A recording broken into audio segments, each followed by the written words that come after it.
تبارك الذي نزل الفرقان على عبده ليكون للعالمين نذيرا. الحمد لله رب العالمين والعاقبة للمتقين والصلاة والسلام على سيد الأنبياء والمرسلين. أما بعد، أعوذ بالله من الشيطان الرجيم. بسم الله الرحمن الرحيم. والذين جاهدوا فينا لنهدينهم سبلنا وإن الله لمع المحسنين. وقال النبي صلى الله عليه وسلم إنما بعثت رحمة.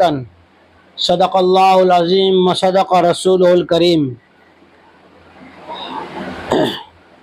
معزز دوستوں اور محترم خواتین، اللہ تبارک و تعالیٰ نے ہمیں دنیا کے اندر دین کی محنت دے کر بھیجا ہے، اور اللہ تبارک و تعالیٰ نے یہ دین کی محنت ایسی دی ہے جس کا تعلق دلوں کے ساتھ ہے. جب تک یہ دین کی محنت اللہ کے حکم اور نبی کے طریقے کے مطابق ہوتی رہی، دنیا کی انسانیت سکھ اور امن کی زندگی گزارتی رہی. جب اللہ کا حکم اور نبی کا طریقہ چھوٹ گیا اور علم والوں کا تعلق عوام کے ساتھ ختم ہو گیا، تو دنیا کے اندر تاریکی، اندھیرا، جہالت اور ظلم عام ہو گیا. اللہ تعالیٰ نے عیسیٰ علیہ السلام کو آسمان پہ اٹھایا. اس کے بعد جو یہودی تھے، اہل کتاب تھے، تورات، زبور، انجیل کے پڑھنے پڑھانے والے پہاڑوں جنگلوں میں چلے گئے. لوگوں نے ان کی بات ماننا اور ان سے تحقیقات کرنا. نہ علمی تحقیقات باقی رہی، نہ عمل باقی رہا، نہ اخلاق باقی رہے، نہ اکرام باقی رہا. ساری دنیا میں انسانیت نام کی کوئی چیز نہیں تھی کہ دین چھوٹا، اللہ کا حکم چھوٹا، اللہ کی طرف سے ملنے والی جو رہبری تھی، جو راستہ تھا، وہ چھوٹا، اور علماء کرام نے صحیح رہبری کرنا چھوڑ دی. علم کو بیچا جانے لگا. اللہ قرآن میں فرماتے ہیں الذین یشترون بآیات اللہ ثمنا قلیلا، کہ جن کے پاس آسمانی کتابیں تھی بھی، توریت تھی، زبور تھی، انجیل تھی، تو کیا کرتے تھے کہ مالداروں سے پیسے لیتے اور پھر ان سے پیسے لے کر احکام خداوندی کو بدل دیتے. علم بیچا جانے لگا تو دنیا کی انسانیت میں انسانیت باقی نہ رہی، ظلم، جہالت پھیل گئی. پھر سے اللہ تعالیٰ نے قیامت تک آنے والے انسانوں کے لیے ہمارے آپ کے نبی جناب محمد رسول اللہ صلی اللہ علیہ وسلم کو ایسے زمانے میں بھیجا جس زمانے میں لوگوں کے پاس بہت کچھ تھا، پیسے، سونے چاندی کے سکے، رہنے کے مکان پہاڑوں کے اصلی پتھر کے، اور اس میں لگانے والا کوئی ہلکا پھلکا سیمنٹ نہیں، چونے کا سیمنٹ، چونے کے اندر جوائنٹ، اور پھر برتن کھانے پینے کے تانبے پیتل کے، اصلی تانبا پیتل، گھر میں چاندی کے برتن، چاندی کے گلاس، چاندی کے پلیٹ، سواری کے لیے اچھے سے اچھے گھوڑے. یادداشت ایسی تھی ایک ایک بندے کو پوچھو 3-4 پیڑیاں، یہ نہیں بلکہ 10-12 پیڑیاں گنا دیوے. قوت میں ایسے تھے، مضبوط سے مضبوط پتھر کو، مضبوط سے زیادہ وزن کو ایک بندہ اٹھا لیتا. لیکن دین نہیں تھا، اللہ کا حکم نہیں تھا، اور اللہ کی دی ہوئی رہبری جو کتاب تھی اس کی صحیح رہبری نہیں تھی. تو اسباب سارے موجود تھے، اور آج کے دور سے بھی بہت اچھے اسباب تھے، چیزیں بہت اچھی تھی، لیکن دنیا کے اندر نہ امن تھا، نہ سکھ تھا، نہ برکت تھی. ہر ایک آدمی دوسرے سے لڑنے کو، اپنے خاندان کی ناک اونچی رکھنے کو، غریبوں پر ظلم کرنے کو فخر سمجھتا تھا. اپنی عورتوں کو پر زیادہ سے زیادہ ظلم کرنے والا بڑا سردار مانا جاوے. بیٹی کو زندہ دفن کرنے والا عقل مند اور ہوشیار اور عزت دار مانا جاوے. لیکن دین آیا، جناب رسول اللہ صلی اللہ علیہ وسلم تشریف لائے، آپ کو اللہ نے نبوت سے نوازا، اور پھر آپ کو عالمین کے لیے وما ارسلناک الا رحمتا للعالمین، پورے جہاں والوں کے لیے اللہ نے ہدایت بنا کر، رحمت بنا کر بھیجا.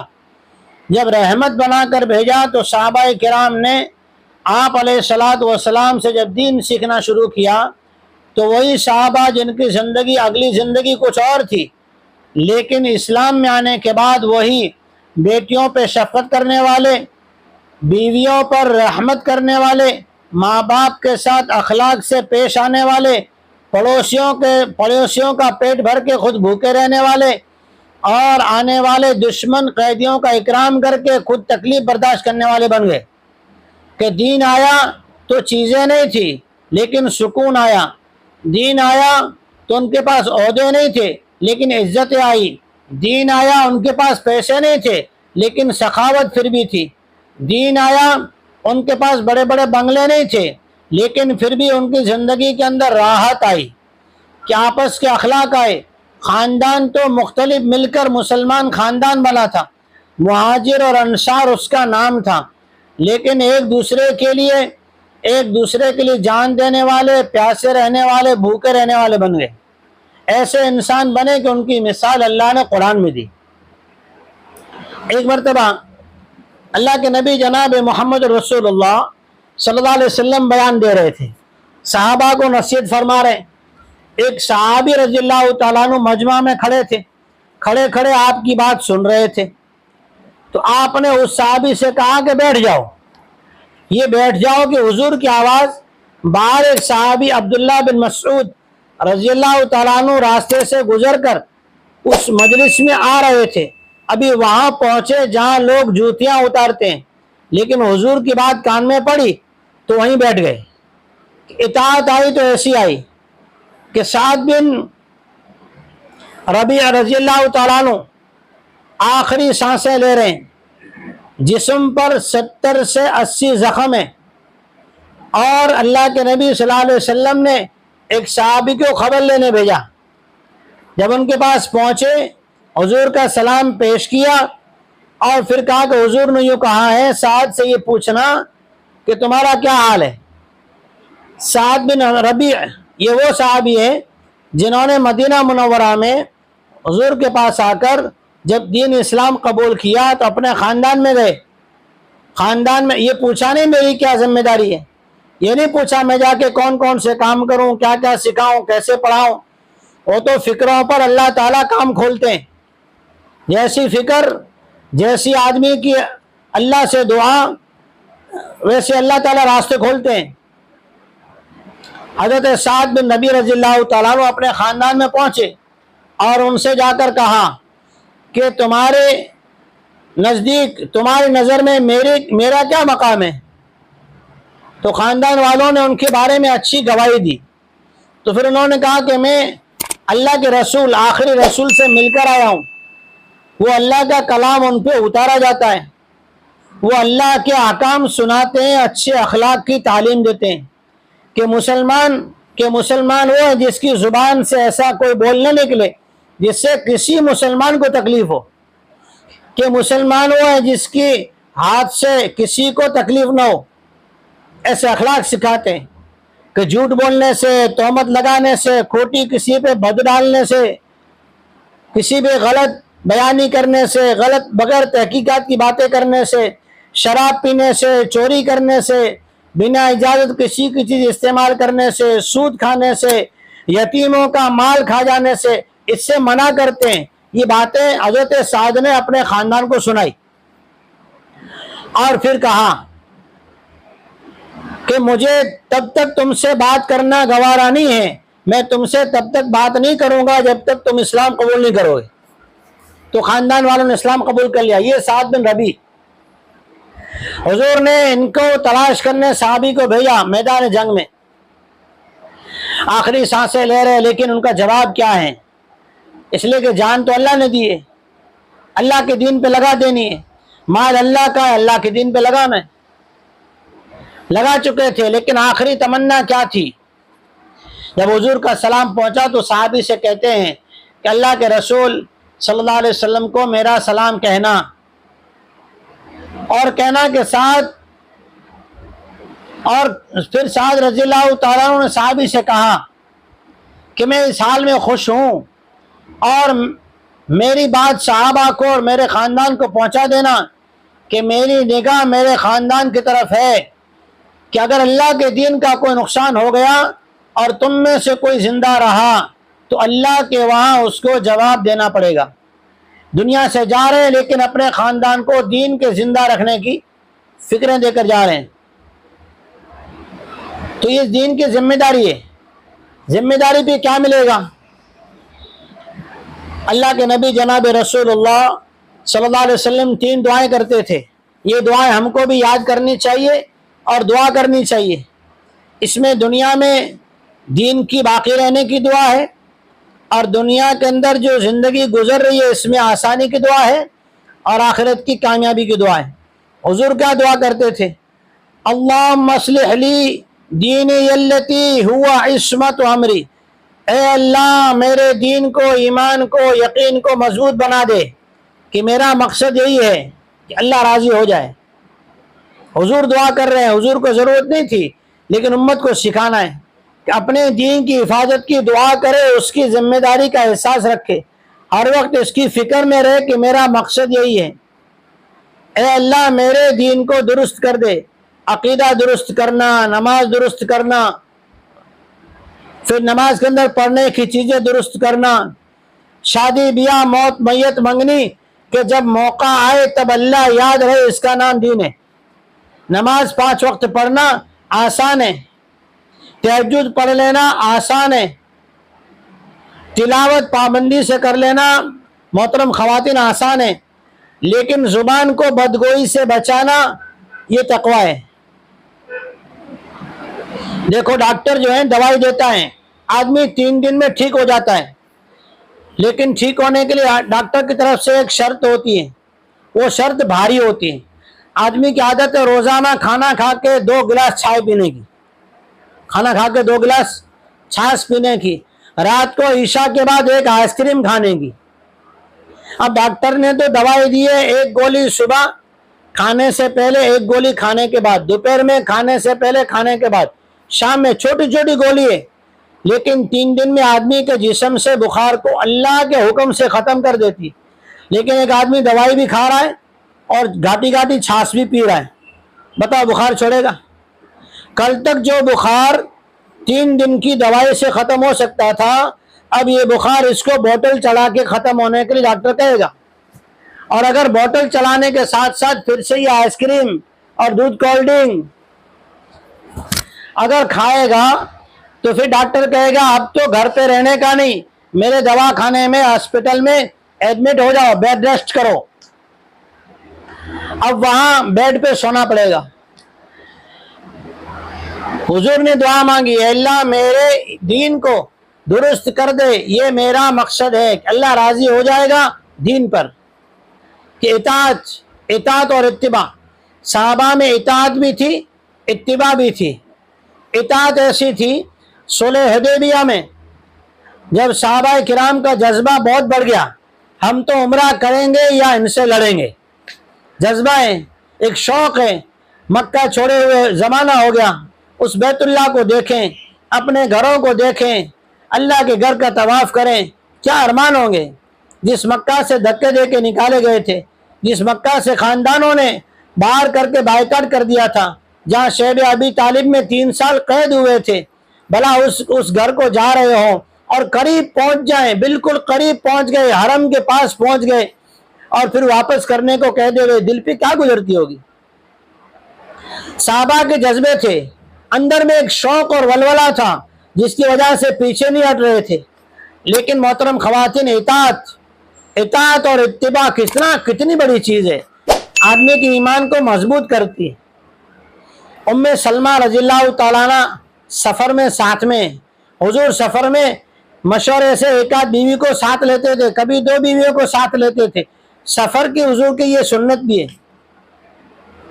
ام سلمہ کے پاس آپ گئے، مشورہ کیا، رائے لی، تو ام سلمہ کا جواب دیکھیں، اللہ رحم کرے۔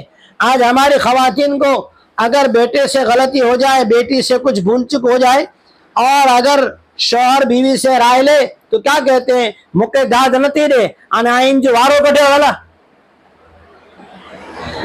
یہ سنت نہیں ہے میری محترم خواتین، ماں بہنوں، یہ سنت نہیں ہے۔ سنیے، ام سلمہ رضی اللہ تعالیٰ عنہ کا جواب کتنا بہترین جواب. ام سلمہ کہتی ہے اللہ کے رسول صحابہ تو آپ کے اشاروں پہ جان قربان کرنے والے ہیں, وہ تو آپ کے عمل کا اتباع کرنے والے ہیں. تو کہا ام سلمہ کیسے؟ تو کہا آپ کسی صحابی کو بلاؤ اور اس کو کہو وہ آپ کا حلق کرنا شروع کرے. اب دیکھو کتنی بہترین بات کہی کہ حضور کے دل کو صحابہ کے بارے میں گندا نہیں کیا. ہمارے استاد محترم حضرت شیخ حنیف صاحب اکثر بخاری کے درس میں ہمیں کہا کرتے تھے میرے دل میں اپنے ساتھیوں کے بارے میں کوئی بات اور راو دے کر شکایت کر کے دل میں برائی لانے کی کوشش مت کرنا, کہ یہ حضور کی سنت ہے.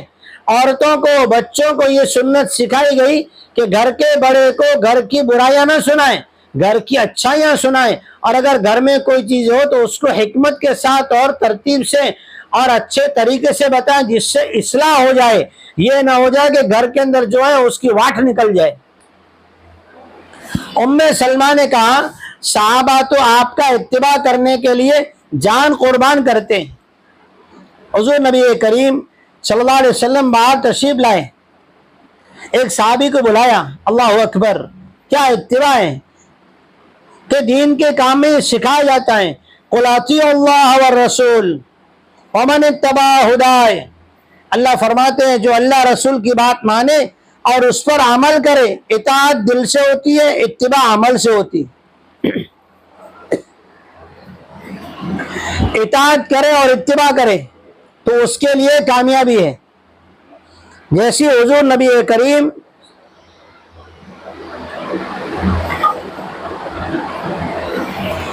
صلی اللہ علیہ وسلم نے حلق کروانا شروع کیا, سارے صحابہ نے حلق کرنا شروع کر دیا.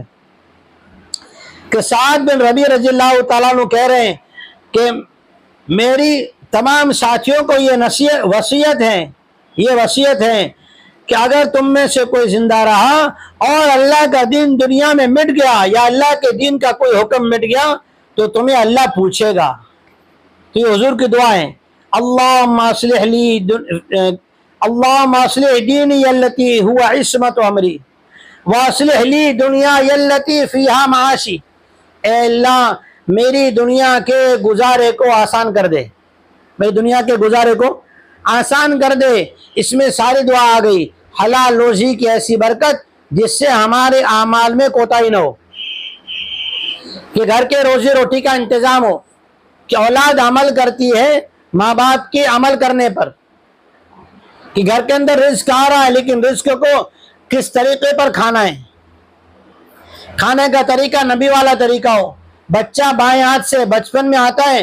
عبداللہ بن مسعود رضی اللہ تعالیٰ نے بہت عجیب بات کہی کہ شیطان بعض مرتبہ عورتوں پر عجیب حملہ کرتا ہے. بچوں کو چپ کرانے کے لیے عورت ایسا ٹوٹکا کرتی ہے جو شریعت کے خلاف ہوتا ہے. مثال کے طور پہ ایک جگہ میں گیا تو وہاں پر ایک بڑھیا عورت ایک بچی سے کہہ رہی تھی بچہ رو رہا ہے, ایک چھوٹے برتن میں آگ لو اور اس کے گھوڑیے کے اندر گھما دو تاکہ شیطان بھاگ جاوے. عبداللہ بن مسعود کہتے ہیں جب عورتیں ایسا کام کرتی ہیں جو شریعت میں نہیں ہے تو شیطان بچے کو چپ کرا دیتا ہے تاکہ عورت کا غلط عقیدہ مضبوط ہو جاوے اور ایمان خراب ہو جاوے, تاکہ عورت کا غلط عقیدہ مضبوط ہو جاوے. تو کہا گھر کے اندر بچوں کو بچپن میں شیطان الٹے ہاتھ سے کھانے کی عادت ڈالنے کی کوشش کے لیے اپنے بچوں کو کام پہ لگا دیتا ہے. اب ہماری ذمہ داری ہے ہم اپنے دنیا کی زندگی کو دین والا بنائیں, کہ بچوں کو صحیح طریقہ سکھائیں. لباس ایسا پہنا جو شریعت کے مطابق ہو, کہ حضرت مفتی سعید صاحب کی بات میں نے شاید پہلے بھی سنائی تھی کہ بچپن میں بچے کا لباس اسلامی ہوگا تو بچے کے ذہن میں آئے گا کہ میں مسلمان ہوں, ورنہ جیسا لباس ساری دنیا پہنتی ہے ویسا پہن کے کھیلنے کودنے گھومنے پھرنے جائے گا تو یہ بھی سمجھے گا یہ سارے میرے فرینڈ ہیں, ورنہ اگر اس کو اسلامی لباس ہے تو سمجھے گا یہ سارے بچے ہیں اور میں مسلمان کا بچہ ہوں. کہ ظاہر سنواریں گے تو اللہ تعالیٰ باطن پہ اثر ڈالے گا, ظاہر سنواریں گے تو باطن پہ اثر پڑے گا.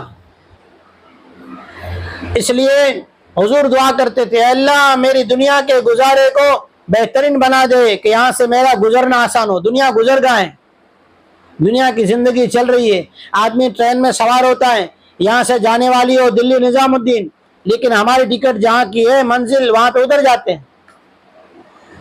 پھر تیسری دعا حضور فرماتے تھے، اللہم اصلح لی آخرتی التی فیہا معادی، اے اللہ میرے زندگی میں آخرت کے اعمال داخل فرما دے، میرے آخرت والے اعمال میں اخلاص نصیب فرما دے کہ آخرت میرا ٹھکانہ ہے۔ آدمی کہیں بھی جائے، چاہے 4 دن 5 دن 6 دن عمرے کا سفر 15 دن، اللہ سب کو نصیب فرمائے، ہم سب کو اللہ نصیب فرمائے، حج کا سفر نصیب فرمائے۔ لیکن آدمی گھر آ کے بس اب تھیلا وغیرہ جھولا بیگ وغیرہ سب ڈال دو کہ گھر آ گئے۔ کہاں آ گئے؟ گھر آ گئے۔ حضور دعا کر رہے ہیں، اے اللہ آخرت کو سنوار دے، آخرت کے لیے دعا ہے کہ آخرت میرا ٹھکانہ ہے، وہ منزل ہے، وہاں تو خالدین فیہا ابدا۔ کہ جنت کس کا گھر ہے؟ آدم علیہ السلام کا، اور آدم علیہ السلام کے ہم کون ہیں؟ اولاد ہیں۔ اب دیکھو اللہ نے کتنا بڑا انصاف کیا ہمارے ساتھ کہ جنت ہمارے باپ کا گھر ہے، آدم کا، تو ہمیں اس میں جانا ہے، تو ہمارے گھر میں سے ہمارے دشمن کو اللہ نے نکال دیا، ہمارے گھر جنت میں سے ہمارے دشمن شیطان کو اللہ نے نکال دیا۔ اور اللہ کا گھر دل ہے، اللہ کا گھر انسان کا، ایمان والے کا، مسلمان کا، مرد عورت کا دل ہے۔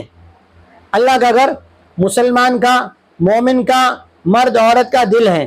اس دل کو ہم نے اللہ کے ذات و صفات سے آباد کرنا تھا، اللہ کے دشمن دنیا کو شیطان کو نکالنا تھا، نفسانی خواہشات کو نکالنا تھا۔ اللہ نے تو ہمارے ساتھ احسان کیا کہ ہمارے گھر سے شیطان ہمارے دشمن کو بھگا دیا، ہم نے اپنے دلوں سے دنیا اور دنیا کی چیزوں کو نہیں نکالا۔ حالانکہ اللہ قرآن میں فرماتے اورثتموہا بما کنتم تعملون، کہ تم لوگ جو نیک اعمال کر کے آؤ گے تو تمہارے باپ کی جو جنت ہے اس کا میں تمہیں وارث بنا دوں گا۔ وارث کب ہوتا ہے؟ جب اس کے خاندان میں کوئی انتقال ہو جائے، اس کا بچا ہوا مال ہو تو وارث ہوتا ہے نا۔ اب آدم علیہ السلام دنیا میں آ گئے تو جنت آدم علیہ السلام کے نام پر ہو گئی تھی، تو اب جنت آدم اور آدم کے اولاد کے لیے۔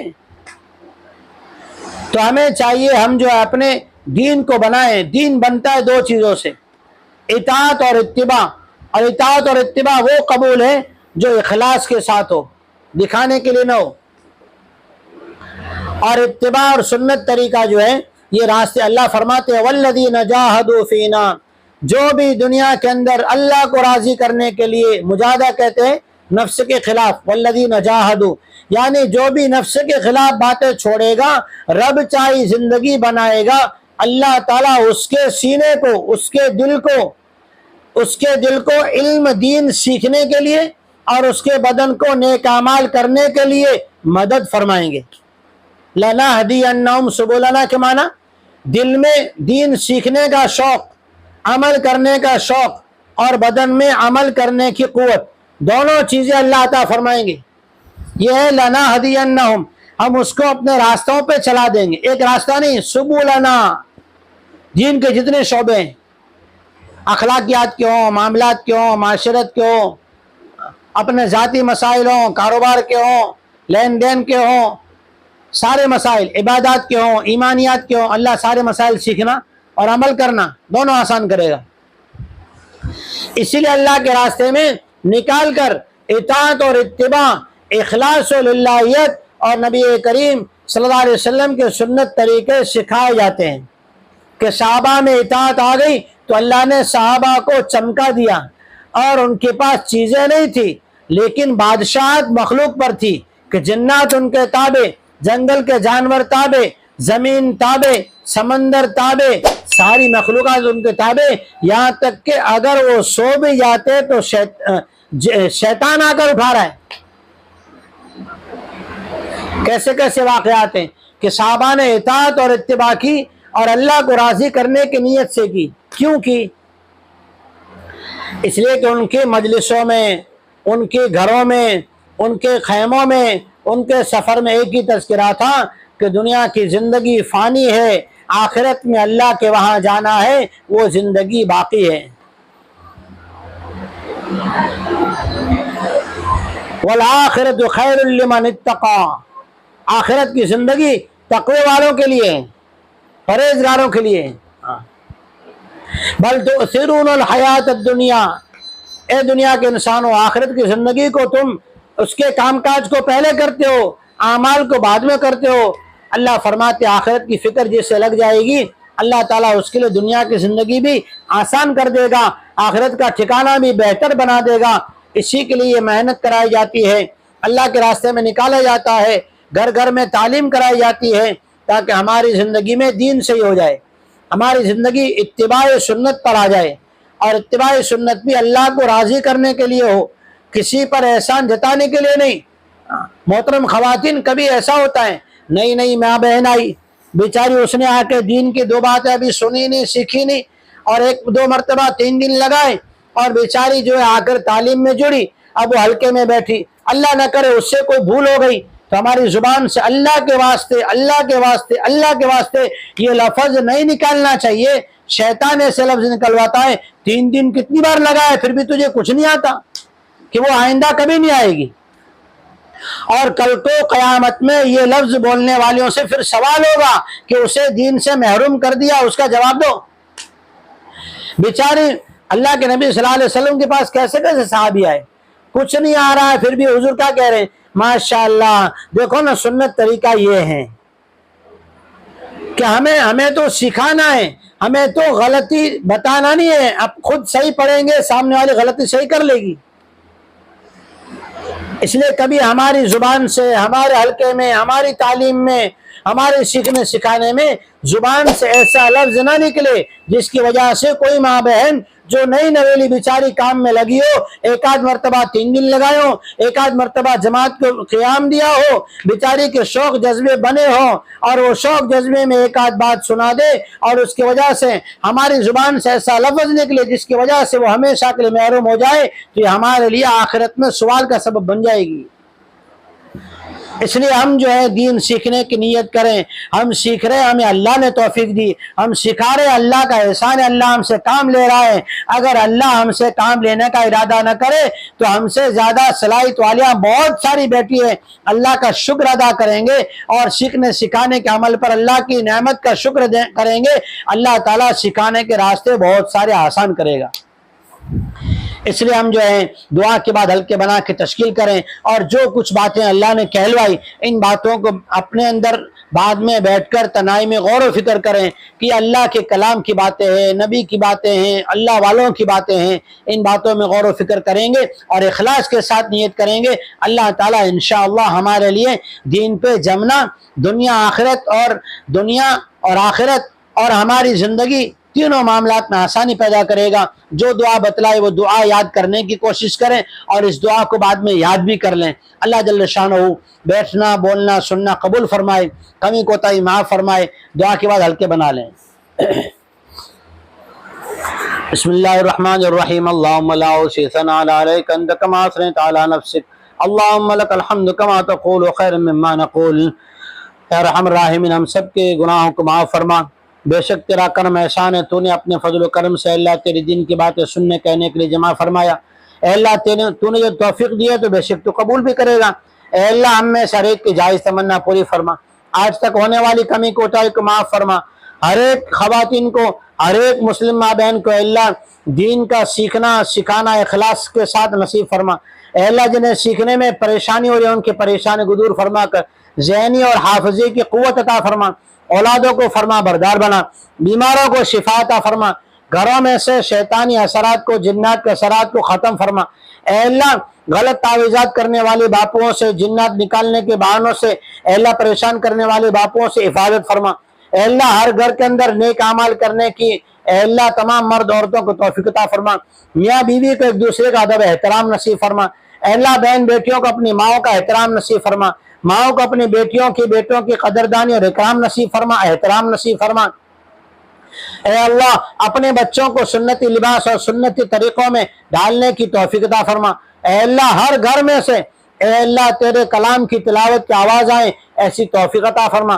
اے ارحم الراحمین پیارے آقا تاجدار مدینہ خاتم الرسل محمد مصطفیٰ صلی اللہ علیہ وسلم نے جو خیر بھلائیاں آپ سے مانگی ہے ہمیں بھی عطا فرما، امت کو عطا فرما، پیارے آقا تاجدار مدینہ محمد مصطفیٰ صلی اللہ علیہ وسلم نے جن شریروں کی شرارت سے، فتنوں کے فتنے سے، بیماریوں سے، آفتوں سے، شیطان کی جناتوں کی شرارت سے، غلط تعویذات کرنے والوں سے، جادو کرنے والوں سے، آپس میں لڑانے والوں سے، پھوٹ ڈالنے والوں سے، پڑوسیوں کے ٹکراؤ پیدا کرنے والوں سے پناہ مانگی تھی. ہمیں بھی ان تمام برائیوں سے پناہ نصیب فرما. وصلی اللہ تعالی علی خیر خلق محمد وآلہ وازواجہ واصحابہ واتباعہ دین کی اجمعین بات پھیلانا برحمتک صدقہ یا ارحم جاریہ ہے. الراحمین. ثواب کی نیت سے ویڈیو کو شیئر ضرور کیجیے. جزاک اللہ.